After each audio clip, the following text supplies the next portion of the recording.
Television अभिनेत्री निया शर्मा ने 1973 की फिल्म झील के उस पार के लोकप्रिय सॉन्ग दो घूंट के रीमेक में अपनी अदाओं से फैंस को दीवाना बना रही हैं।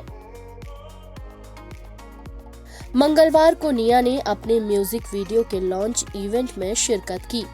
गाने के बारे में बात करते हुए निया ने कहा, सच में शूट करते हुए जब मुझे ये सॉन्ग मिला था right from the beginning to the end, मैंने सिर्फ मज़ा किया है। आई थिंक 1 साल से क्लब्स बंद हैं, पार्टीज़ बंद है, बट जब ये सॉन्ग आया मैंने अपनी सारी भड़ास इस सॉन्ग में निकाली है और it's more like a party number. So इनका आइडिया था to bring it out on this festive season, Ganpati पे here there. So I think एक फेस्टिव सीजन पे एक बहुत ही पेपी नंबर हमें मिल गया है and I think we can just enjoy. Launch event में निया ने अपनी बिग बॉस ओटीटी यात्रा के बारे में भी बताया। ओके निया, अभी हाल ही में आप बिग बॉस के घर पे भी होकर आई है, उसके बारे में मुझे बताइए कैसा रहा अंदर आपका सफर? क्योंकि हमने जो देखा है वो घंटे पर ही देखा है। 24 घंटे आप रही। ये गलत बात है। अब मैं क्यों गई फिर 24 घंटे के लिए? I would have come out in 1 hour.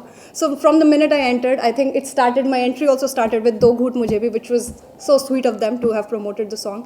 मैं बहुत एप्रीहेंशंस के साथ अंदर गई थी बिकॉज उनको नहीं पता था that I have come for 24 hours और उनके लिए मैं कंटेस्टेंट थी, तो मुझे लगा बहुत सारी बिचिंग होगी, कोई उल्टा सीधा बोलेगा, कोई मेरे पीछे जाके कुछ बोलेगा। But when I entered they all got so happy. जैसे कोई घर में कोई नया एक मेहमान आ जाता है तो कोई चाय बना के दे रहा है, not to be on camera, not for any task, but Divya literally made tea for me.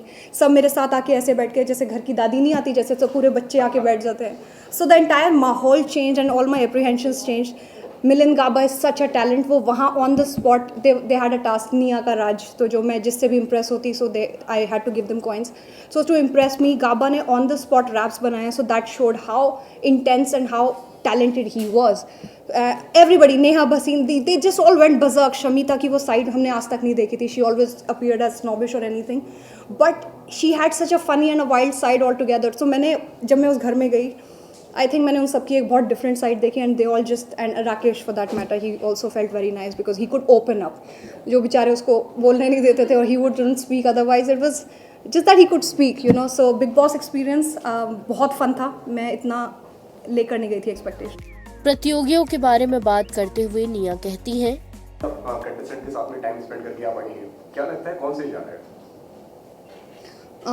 Shamita and Rakesh are grabbing the entire show because जो क्लियर है मतलब yeah, it's just that when you connect together, it is automatically you're a step ahead. So as a jodi or as a couple or whatever is their strategy, they're going good and also valid reasons पे लड़ते हैं, फालतू नहीं लड़ते हैं। प्रतीक I think is very cute, but बहुत बच्चू है वो, but वो दिखाता है ऐसे that you know he's just a, so I think he's also playing with a lot of enthusiasm. I don't know how far, but my bets are on Neha Bhasin, I guess. अरे हाँ, when I came out, so मुझे एक पूरा का पूरा क्या बोलते हैं उसको, वाटर बॉटल, सिपर, मेरे पास सिपर था और मेरा मग था जिस पे उन्होंने निया लिख के दिया था बिकॉज उनको लगा मैं कंटेस्टेंट हूँ। So when I came out it was in my bag, so I thought it was really sweet a gesture from their side, जो सिर्फ मारने धाड़ने में बिलीव रखते हैं। They gave me so much love, so it was amazing. INS report.